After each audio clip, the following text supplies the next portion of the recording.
Hello everyone, उम्मीद करता हूँ आप सब लोग बहुत अच्छे होंगे। 2023 का लास्ट सेट पेपर हमारा रह गया है एजेड। इससे पहले हमने सारे सेट पेपर 2023 के भी अपलोड कर दिए हैं, 2024 के भी सारे पेपर कर दिए हैं, 25 के भी सारे हमने अपलोड कर दिए हैं, 2022 के भी हमने कई सारे पेपर अपलोड कर दिए हैं। प्ले लिस्ट में जाकर आप देख सकते हैं, आपको इजीली समझ में आ जाएगा। चलिए इस क्वेश्चन को हम लोग करते हैं डिस्कस। यहाँ एक क्वेश्चन दे रखा है कि एक समुच्चय दे रखा है, ठीक है। एक दे रखा है आर संबंध। क्या संबंध है कि वो इस रूल को फॉलो करता है। फिर वो कहता है क्वेश्चन की स्वतुल्य, समित और संक्रामक को लेकर आपको डिस्कस करना है। चलिए कोई बात नहीं, हम इजीली इसको समझ सकते हैं। एक तरीका तो मेरे समझ में ये आ रहा है कि मैं आर आपको बनाकर दिखाऊं, ठीक है। आर जो है किस तरीके से इन लोगों ने परिभाषित किया है उसी को मैं आपको बनाकर दिखाता हूं ताकि हम इजीली समझ सकें। ओके, रूल क्या कहता है? रूल ध्यान समझिएगा। रूल ये कहता है कि हम ना ए में यानी कि आगे वाले में एक नंबर ऐड करेंगे तो पीछे वाला जो नंबर हो वो बन जाएगा। ओके, कोई दिक्कत नहीं है, आसान है। इसका मतलब अगर मैं 1 लेता हूँ ए तो बी कितना हो जाएगा? 2 हो जाएगा, है ना। इस रूल को फॉलो करने वाला। अगर मैं 2 लेता हूँ तो कितना बनेगा? 3 बन जाएगा। अगर मैं 3 लेता हूँ तो कितना बन जाएगा? 4 बन जाएगा। अगर मैं लेता हूँ 4 तो 4 से बन जाएगा 5। ठीक है, यहाँ तक आ गए आप लोग। और जब लेता हूँ 5 तो बन जाएगा आपको कितना? 6। ठीक है, और मैं लूँगा अगर 6 तो बन जाएगा 7।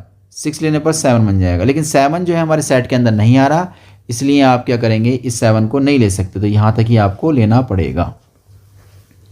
अब बात करते हैं स्वतुल्य की। स्वतुल्य में कौन होता है भाई? अपने आप का, यानी कि ए का रिलेशन ए के साथ, यानी कि अपने आप का रिलेशन होने चाहिए, यानी कि 1 का रिलेशन 1 के साथ होना चाहिए, यानी कि ये मेंबर जो है 1,1 आर के अंदर मिलना चाहिए। क्या ऐसा हो रहा है? यहाँ पर कोई मेंबर 1,1 आर के पास है? नहीं है। इसका मतलब स्वतुल्य तो नहीं बन सकता। तो स्वतुल्य बोला किसमें है? किसी में नहीं बोला है, ठीक है। इसका मतलब स्वतुल्य तो आपका नहीं बना। इसके बाद आप क्या करेंगे? सम्मित देखेंगे। सम्मित कौन होता है? सम्मित में कहता है कि ए का रिलेशन अगर बी के साथ है तो ऐसी ही कंडीशन भी आपको मिल जाएगी कि बी का रिलेशन ए के साथ होगा, ठीक है। हमने साफ साफ देखा कि 1 जो है 2 से कनेक्ट है, यानी कि 1 का रिलेशन 2 के साथ है। अब 2 का रिलेशन 1 के साथ दिखाई दे रहा है? कहीं कहीं दिखाई नहीं दे रहा है। इसका सम्मित भी नहीं है। सम्मित नहीं है तो ऑप्शन नंबर हमारा जो है ये कट जाएगा, है ना। सम्मित इसमें बोला गया है, ओके, सम्मित इसमें बोला गया है, इसलिए सम्मित वाला ऑप्शन कट जाएगा। अब तीसरी वाली बात, कंडीशन हमारी क्या होती है? संक्रामक। संक्रामक क्या होता है? ए का रिलेशन बी के साथ हो, बी का रिलेशन सी के साथ हो, तो हम ए का रिलेशन सी के साथ देखते हैं, ये वाली कंडीशन बन जाती है। ओके ओके ओके, हमने देखा 1 का रिलेशन 2 के साथ क्वेश्चन में दे रखा है, ये हैगा, देखो मिल गया हमें।